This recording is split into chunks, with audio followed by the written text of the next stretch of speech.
Hello friends, welcome to my YouTube channel. अज का अपना टॉपिक है मोशन, गति। ETT master cadre ETT cadre वास्ते टॉपिक बहुत इंपोर्टेंट है। साइंस के नाल रिलेटेड टॉपिक है मोशन। Let's start. गति गति किस नूं कहंदे? जदों भी कोई वस्तु अपनी दिशा विच तब्दीली करती है, स्थान विच तब्दीली करती है, तो उसनूं की कहंदे हैं? उसकी गति। Let's start. फर्स्ट विराम। जदों कोई वस्तु अपने आले दुआले दीयां वस्तुआं की तुलना विच अपनी स्थिति नहीं बदलती तो उस वस्तु नूं की कहंदे हैं? विराम अवस्था विच। मान के चलो कोई वस्तु है, जेकर वो इस स्थान उपर पई है तो उसने तो कोई उसका तब्दीली नहीं हुई, वो इको यही स्थान उपर पई है, तो इसनूं की कहांगे? वो वस्तु विराम अवस्था विच है। सैकेंड गति, मोशन। जदों कोई वस्तु अपने आले दुआले दीयां वस्तुआं की तुलना विच अपनी स्थिति बदलती है तो उसनूं गति की अवस्था विच कहंदे हन। हुण ये वस्तु मान के चलो इत्थों गई इत्थे, इसने कोई ना कोई तो दूरी इसने तय की है, तो इसने अपनी स्थिति भी बदली है, तो इसनूं की कहांगे आपां? गति। क्योंकि जदों ये इस स्थान तो इस स्थान पर जा रही से किसी गति की अवस्था विच। थर्ड चाल। किसी वस्तु द्वारा इकाई समय विच तय की दूरी नूं चाल कहते हैं।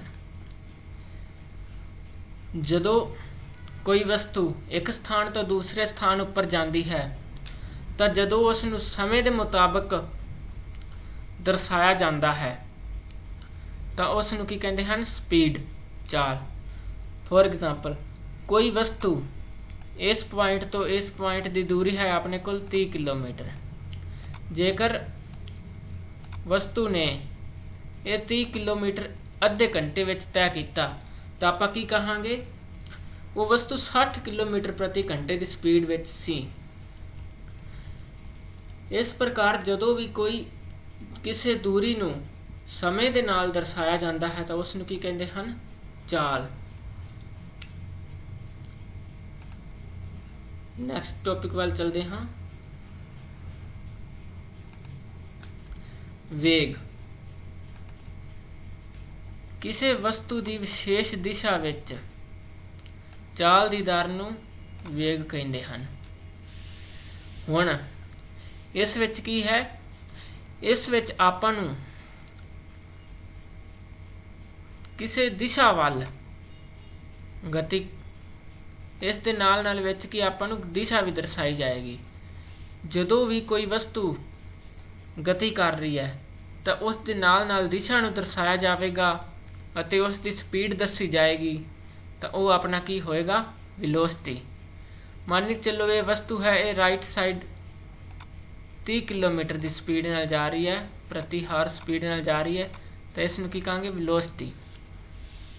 क्योंकि इस विच स्पीड की दर नूं दिशा इसनूं इस नाल दिशा नाल भी दर्शाया जा रहा है। नैक्सट, चाल अते वेग की इकाई प्रति सैकेंड है। ये इंपोर्टेंट पॉइंट है, ये एग्जाम विच आ सकता है। इसनूं इस प्रकार भी दर्शाया जा सकता है, मीटर पर सैकेंड। पेपर विच सीधा सीधा क्वेश्चन एक बन सकता है, unit of speed and velocity की है, तो इसकी जो यूनिट है वो है मीटर प्रति सैकेंड। इसनूं इस प्रकार भी डिनोट किया जाता है, मीटर पर सैकेंड।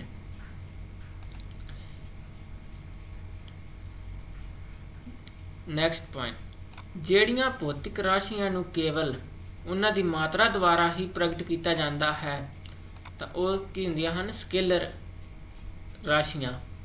उसनूं कहंदे हन स्केलर क्वांटिटी।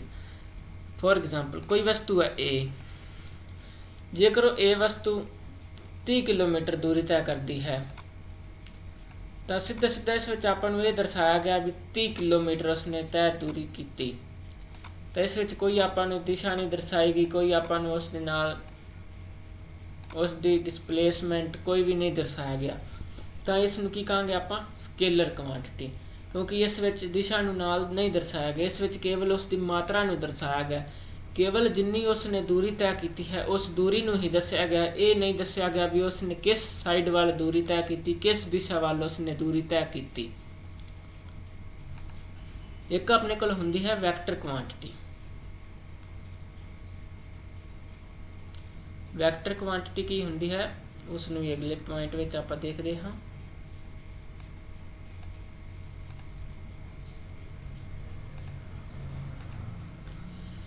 ਜਿਹੜੀਆਂ ਭੌਤਿਕ ਰਾਸ਼ੀਆਂ ਨੂੰ ਉਹਨਾਂ ਦੀ ਮਾਤਰਾ ਅਤੇ ਦਿਸ਼ਾ ਦੁਆਰਾ ਪ੍ਰਗਟ ਕੀਤਾ ਜਾਂਦਾ ਹੈ ਉਹ ਵੈਕਟਰ ਰਾਸ਼ੀਆਂ ਅਖਵਾਉਂਦੀਆਂ ਹਨ। ਹੁਣ ਵੈਕਟਰ ਅਤੇ ਸਕੇਲਰ ਕੁਆਂਟਿਟੀ ਵਿੱਚ ਫਰਕ ਕੀ ਹੈ? ਸਕੇਲਰ ਕੁਆਂਟਿਟੀ ਵਿੱਚ ਤਾਂ ਆਪਾਂ ਨੂੰ ਦੱਸਿਆ ਜਾਂਦਾ ਸੀ ਵੀ ਵਸਤੂ ਨੇ 30 ਕਿਲੋਮੀਟਰ ਦੂਰੀ ਤੈਅ ਕੀਤੀ, ਉਸ ਵਿੱਚ ਆਪਾਂ ਨੂੰ ਦਿਸ਼ਾ ਨਹੀਂ ਦਰਸਾਈ ਗਈ। ਪਰ ਜਦੋਂ ਆਪਾਂ ਨੂੰ ਇਹ ਦੱਸਿਆ ਜੇ ਮੰਨ ਕੇ ਚੱਲਵੇ ਇੱਕ ਵਸਤੂ ਹੈ, ਇਸ ਨੇ ਰਾਈਟ ਸਾਈਡ 30 ਕਿਲੋਮੀਟਰ ਦੂਰੀ ਤੈਅ ਕੀਤੀ। ਹੁਣ ਇਸ ਵਿੱਚ ਆਪਾਂ ਨੂੰ ਨਾਲ ਇਸ ਦੀ ਦਿਸ਼ਾ ਵੀ ਬਿਆਨ ਕੀਤੀ ਗਈ ਹੈ ਵੀ ਉਸਨੇ ਰਾਈਟ ਸਾਈਡ ਉੱਪਰ ਹੋ ਸਕਦੀ ਹੈ, ਥੱਲੇ ਹੋ ਸਕਦੀ ਹੈ, ਕਿਸੇ ਵੀ ਸਾਈਡ ਦਿਸ਼ਾ ਹੋ ਸਕਦੀ ਹੈ। ਜਦੋਂ ਆਪਾਂ ਨੂੰ ਮਾਤਰਾ ਦੇ ਨਾਲ ਨਾਲ ਦਿਸ਼ਾ ਵੀ ਦਰਸਾਈ ਜਾਏ, ਪ੍ਰਗਟ ਕੀਤਾ ਜਾਏ, ਉਸ ਨੂੰ ਕੀ ਕਹਾਂਗੇ ਆਪਾਂ? Vector quantities. ਸਕੇਲਰ ਕੁਆਂਟੀਟੀਜ਼ ਵਿੱਚ ਕੀ ਹੁੰਦਾ ਹੈ? ਕੇਵਲ ਮਾਤਰਾ ਹੀ ਦਰਸਾਈ ਜਾਂਦੀ ਹੈ। ਅੱਗੇ ਆਪਾਂ ਦੇਖਦੇ ਹਾਂ ਕਿਹੜੀਆਂ ਕੁਆਂਟੀਟੀਜ਼ ਸਕੇਲਰ ਹਨ, ਕਿਹੜੀਆਂ ਵੈਕਟਰ ਹਨ। ਦੂਰੀ, ਆਇਤਨ, ਪੁੰਜ, ਘਣਤਾ, ਸਮਾਂ, ਤਾਪਮਾਨ, ਇਹ ਸਾਰੀਆਂ ਕਿਹੜੀਆਂ ਕੁਆਂਟੀਟੀਜ਼ ਹਨ? ਸਕੇਲਰ। ਇਹ ਵੀ ਪੇਪਰ ਵਿੱਚ ਪੁਆਇੰਟ ਆ ਸਕਦਾ ਹੈ। ਡਿਸਟੈਂਸ ਕਿਹੜੀ ਕੁਆਂਟਿਟੀ ਹੈ? ਡਿਸਪਲੇਸਮੈਂਟ ਕਿਹੜੀ ਕੁਆਂਟਿਟੀ ਹੈ? ਮਾਸ ਕਿਹੜੀ ਕੁਆਂਟਿਟੀ? ਇਹ ਯਾਦ ਰੱਖਣ ਜੋ ਗੱਲਾਂ ਹਨ, ਬਹੁਤ ਇੰਪੋਰਟੈਂਟ ਹਨ, ਇਹਨਾਂ ਵਿੱਚ ਕੁਐਸਚਨ ਆ ਸਕਦਾ ਹੈ। ਫਸਟ ਦੂਰੀ, ਆਇਤਨ, ਪੁੰਜ, ਘਣਤਾ, ਸਮਾਂ, ਤਾਪਮਾਨ, ਇਹ ਸਾਰੀਆਂ ਕੁਆਂਟੀਟੀਜ਼ ਹਨ ਸਕੇਲਰ ਕੁਆਂਟਿਟੀ, ਜਿਸ ਨੂੰ ਕਹਿੰਦੇ ਹਨ ਸਕੇਲਰ ਰਾਸ਼ੀਆਂ।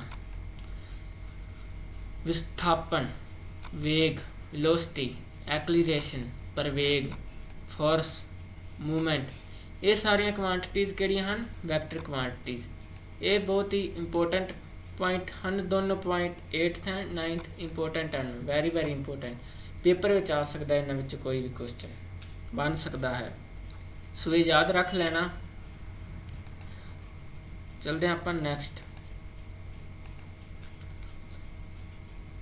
ਹੈ ਦੂਰੀ। ਕਿਸੇ ਵਸਤੂ ਦੁਆਰਾ ਤੈਅ ਕੀਤੇ ਕੁੱਲ ਫਾਸਲੇ ਨੂੰ ਦੂਰੀ ਕਹਿੰਦੇ ਹਨ।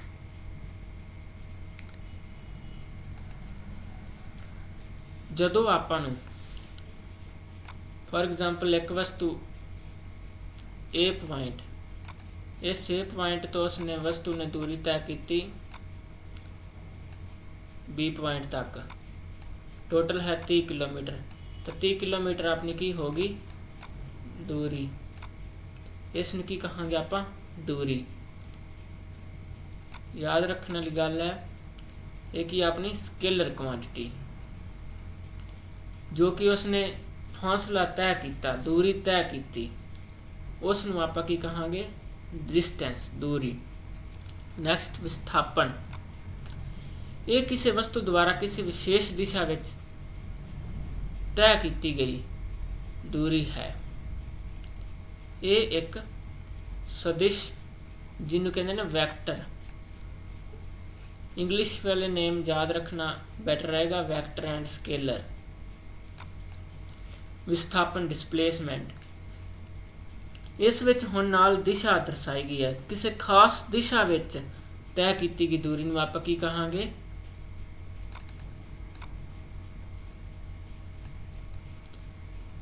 विस्थापन, डिस्प्लेसमेंट।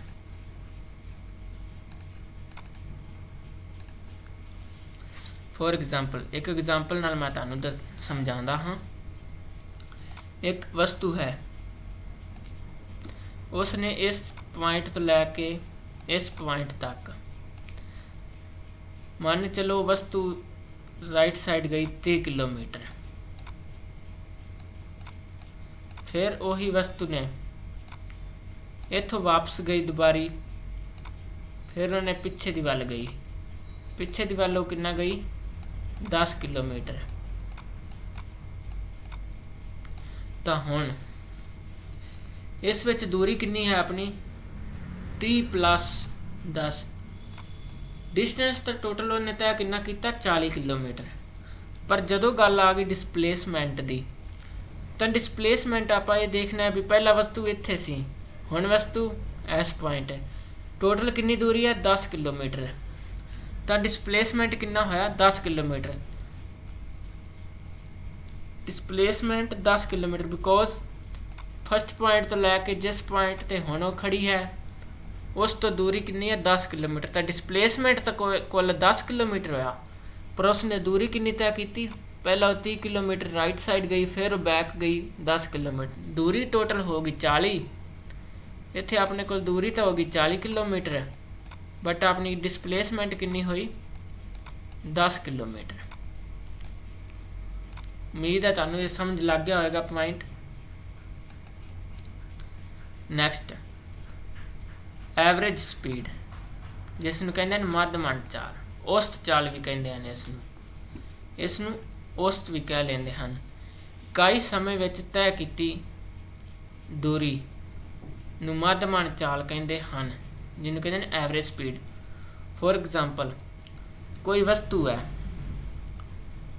उसने 60 किलोमीटर तय की दूरी 2 घंटे विच, तो आप हुण उसकी वो एवरेज स्पीड निकालनी है। तो एवरेज स्पीड कितनी होएगी, फार्मूला है इसका तय की गई दूरी बटा दूरी तय करने लग्या समा।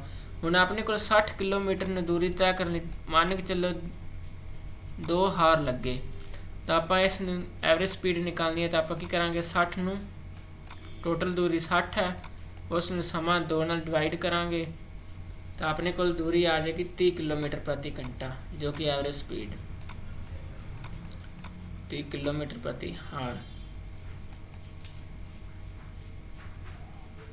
नेक्स्ट यूनिफॉर्म स्पीड, एक समान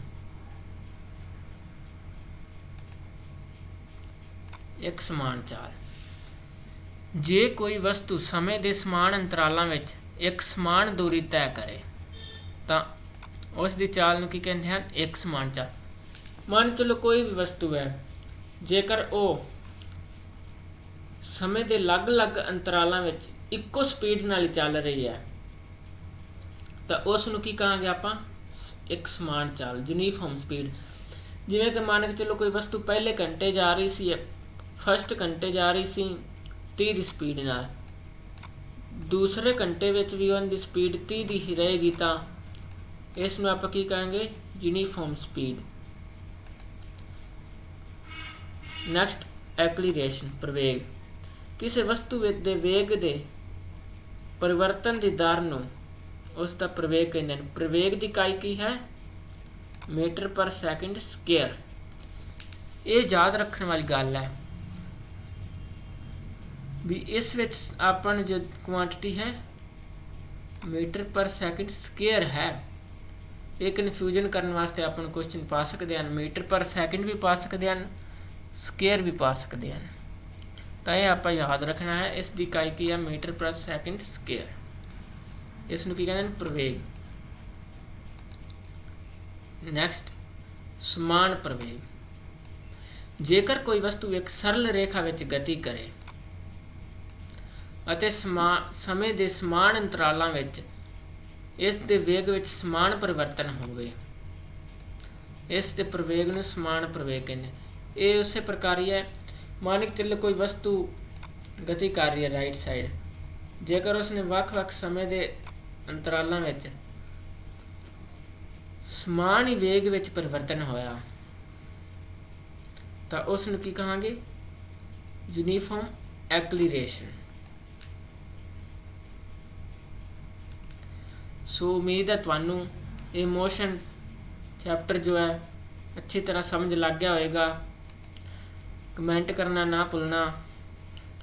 ਜੇਕਰ ਕੋਈ ਵੀ ਵੀਡੀਓ ਵਿੱਚ ਤੁਹਾਨੂੰ ਸਾਡੀ ਕਮੀ ਜਾਂ ਲੱਗਦੀ ਹੈ ਜਾਂ ਕੁਝ ਵੀ ਲੱਗਦਾ ਹੈ, ਸਾਨੂੰ ਸੁਜੈਸ਼ਨ ਫੀਡਬੈਕ ਜ਼ਰੂਰ ਦੇਣਾ ਤਾਂ ਜੋ ਅਸੀਂ ਅੱਗੇ ਤੋਂ ਵਧੀਆ ਵੀਡੀਓ ਬਣਾ ਸਕੀਏ, ਤੁਹਾਡੇ ਲਈ ਫਾਇਦੇਮੰਦ ਵੀਡੀਓ ਬਣਾ ਸਕੀਏ।